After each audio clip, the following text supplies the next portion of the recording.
За бүгдээрээ Эхлэл номны 32-оос 35 дугаар бүлэг хүртэл ямар тач уншчихлаа. За бид нар өдөр бүр Библийг уншдаг зуршилтай болохын тулд маш их хичээж байна. За би ч гэсэн та бүхэнтэй хамт өдөр бүр энэ Библийг унших гэж маш их хичээж байна. За тэгээд Эхлэл номны 32 дугаар бүлэг 33, 34, 35-ыг бүгдээрээ хамт уншлаа. За Библи маань өдөр ирэх тусам илүү сонирхолтой, илүү чухал үйл явдлууд гарч байгааг бол анзаарч байгаа.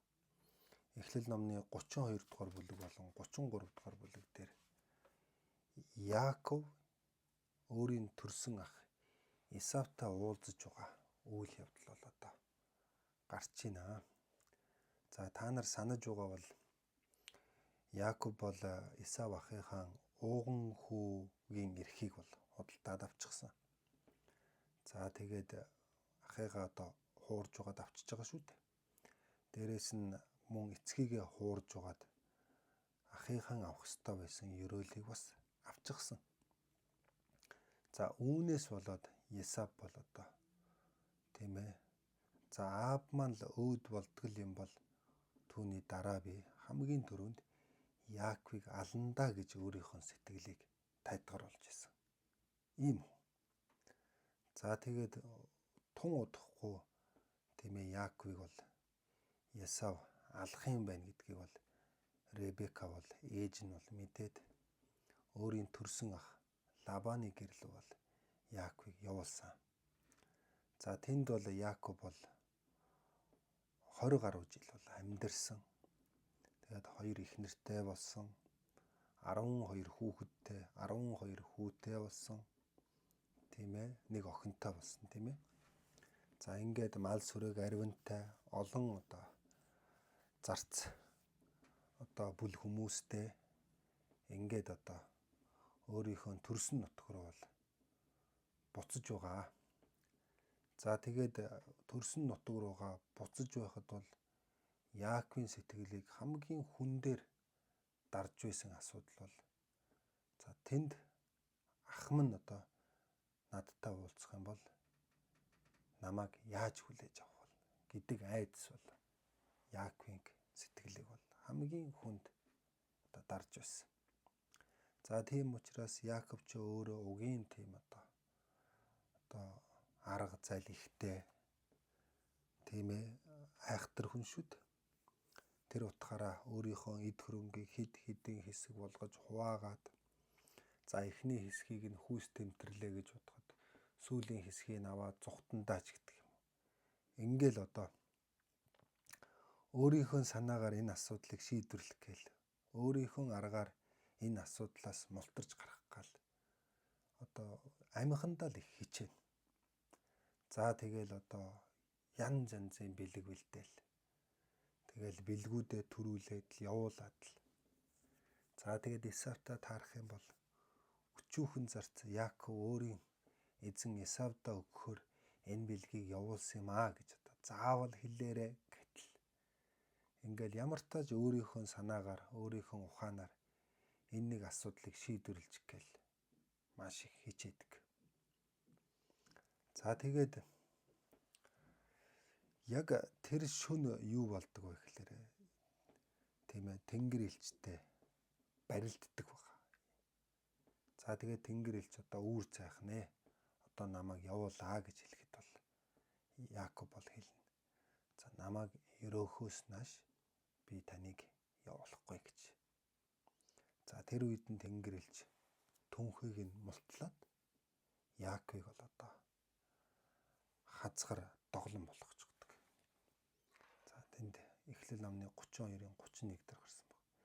Нарам андах үед Яаков тэндээс явахдаа түнхэн мултарсан учраас хазган нь доголж байлаа гэж байна. За юу гэж үнэ гэхээр анхныхаа байдлаас ч илүү дордчихж байгаа юм. Юу вэ гэхээр түнхэн мултраад хазгар доглон болсон гэдэг чинь ахаасаа бол зүхтах ямар ч боломжгүй болж байна гэсэн үг. За ингээд асуудалтайгаа бол ёстой нэг нүүр тулахаас өөр аргагүй болно. За яг энэ үеийг юу гэж нэрлэдэг вэ гэхээр Бурханд найдахаас өөр аргагүй үе гэж байна. Ийм байдалд орох бол маш хэцүү л дээ. Гэхдээ бид нэр яг ийм байдалд орж иж Бурханд найдахыг сурдаг харамсалтай. Тэгээ ийм байдалд орох бол уг нь бол хэрэггүй, ийм байдалд орох бол үнэхээр хэцүү. Гэхдээ ийм байдалд орж иж бид нэр Бурханд найдахыг сурдаг. Мөн Бурханд найдахын сайхан нь юу вэ гэдгийг одоо мэдэж авдаг байгаа. За яг ийм үйл явдал болно. За ингээд Есав бол одоо Яаков гэдэг дүүтэйгээ уулзсан. За энэ уулзж байгаа агшныг Эхлэл номны 33-ийн 4 дээр бол ингэж бичсэн байна. Гэтэл Есав түүн рүү гүйж ирээд тэврэн авч мөрөн дээр нь толгоогоо тавиад үнсгэд ах トゥ хоёр хоёулаа уйллаа гэж.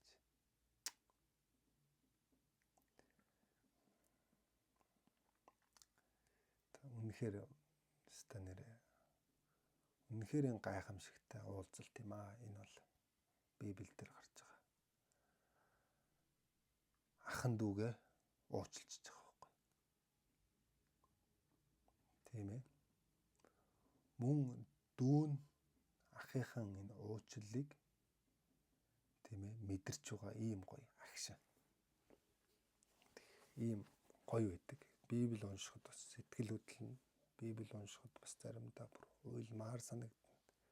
Бүр огшмоор санагдана. Үнэхээр одоо гоё.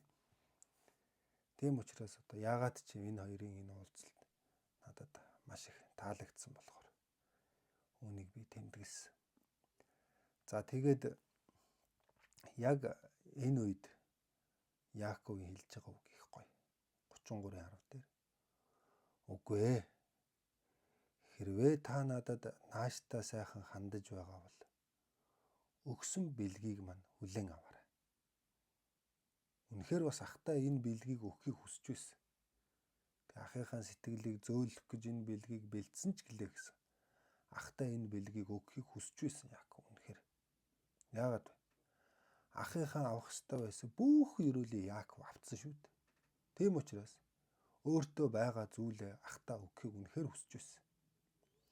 Намайг ийм сайхнаар тосч авахыг үзэхдээ. За энэ гоё. Таны царайг дахин харна гэдэг нь миний хувьд ертөнцийн эзэнтэй тулж уулзсан мэт сайхан боллоо гэж байна. Яг үнэндээ яг Яаковд яг ийм сэтгэл бол төрсөн гэдэгт бол би бүр итгэлтэй байна. Яагаад вэ гэхээр амар их хайжсэн. Асар их хайжсэн. Ядаж одоо эхнэр хүүхдүүдийн маань амьд үлдээчдгүй юм бах та. Тэр үед бол яалтчгүй намайг таархал юм бол алхад бэлэн тийм сэтгэл зүйтэй байж байсан. Тэгсэн чинь ах нь өөрийг нь уучлж байгаа байхгүй. Тэгэнгүүт бүр Яаков баярлаад таны царайг дахин харна гэдэг нь миний хувьд ертөнцийн эзэнтэй уулзаж байгаа мэт сайхан байна гэж. Исавын тэр уучлсан царайнаас Бурхны царайг олж харсан байгаа байхгүй. Бурхан бол бид нарыг яг ингэж уучладаг. Юу ч болоогүй юм шиг бид нарыг тэврээд авдаг. Юу ч болоогүй юм шиг бид нарыг хүлээгээд авдаг. Яг Бурхантай уулзсан юм шиг санагдсан гэдэг нь бол бүр туйлын үнэ. Тэгээд өгсөн бэлгийг мань аваач гэж би танаас бүр гоё. ертөнцийн эзний ачаар би юугаарч тутахгүй явж байна хэмээн Яаков хэлжээ. Энэ мэтчлэн Яаков Исавыг дахин гуйж шалсан учраас Исав бэлгийг нь хүлээн авлаа гэж. Тийм Библи дээрээс ийм гоё үйл явдлыг бүгдээрээ уншиж байна. Ном уншихын сайхан нь энэ бас номн дотроос бүр Библи уншихын сайхан нь одоо Энэ юм. За тэгээд ийм сайхан үйл явдлын дараа бол одоо маш одоо муухай үйл явдал болдог. 34 дугаар бүлэг дээр. Уг нь битэл гэдэг газар амьдрах ёстой. Бурхны зааж өгсөн газар уг нь Яаков гэр бүлийнхэнтэй амьдрах ёстой. Гэтэл Яаков маань өөр газар байгаад байсан. Тийм ээ. За тэгээд энэ газар бол юу болдог вэ гэхээр охин Динаг нь одоо тэр Шихем гэдэг газрын хунтааж Шихем гэдэг залуу бол одоо нөгөө хүчирхийлж байгаа. Ийм харамсалтай үйл явдал. Өстө нэр маш гоё явж байгаа л маш муухай үйл явдал одоо тохиолдож байгаа маа. За үүнээс болоод Шимон, Лев хоёр бол тэр Шихем хотын улсуудаас бол өшөөг авна. Тэдний бүх эр хүснүүдийг хүүст эмтэрдэг. Ийм аимшигтай үйл явдал бол 34 дугаар бүлэг дээр гарч байгаа. Ингээд Яаков бол энэ Шихем гэдэг газараас нүүж Бител гэдэг газар руугаа эргэж ирдэг. За тэгээд Бител гэдэг газар руу эргэж ирэхдээ эхнэр хүүхдүүдтэй хэлж байгаа үг нь юу вэ гэхээр энд ингэж хэл. 3 дээр бид эндээс хөдлөн Бител рүү нүүцгэнэ. Тэнд очиод зовлонд унсан үед минь туслан хаа явсан газарт минь хамт байсан. ертөнцийн эзэнд би өргөлийн ширээ заснаа гэв. Тэнхүү хүмүүс авч явсан харийн бурхтаа бүгдийг нь Яаковд өгч чихэндээ зүүж явсан эмгнүүдээ бас мотлон өгөхөд Яаков түүнийг нь аваад Шихем хотын хавьд байсан нэгэн царс модны доор газар ухам болжээ гэж байгаа. За ингээд Яаков бол би зовлонд унсан үед минь надад тусалж хаа явсан газарт минь надад хамт байсан ертөнцийн эзэн рүүгээ би буцах ёстой юм байна. Тийшээгээ би очих ёстой юм байна гэдгээ ухаардаг. Яагаад надад ийм хэцүү зүйл тохиолдсон бэ? Яагаад вэ? Өнөөдрийг хүртэл надад тусалж байсан Бурхан руугаа би очиагүй юм биш үү? Гэдгийг ухаарад ингээд Бител рүү буцаад явж байгаагаар 35 дугаар бүлэг бол дуусж байгаа. За ингээд Эхлэл номны 32, 33, 34, 35-ыг бол бүгдээрээ хамтдаа уншлаа. За тэгээд өдөр бүр Библиэтэйгээ хамт байгаарай. Бурхны үгтэй ойрхон байгаарай. Бидний итгэлийн амьдрал энэ дотор байгаа шүү гэдгээр өнөөдрийг өндөрлөе доо. За сайхан амарцгаагаараа баяртай.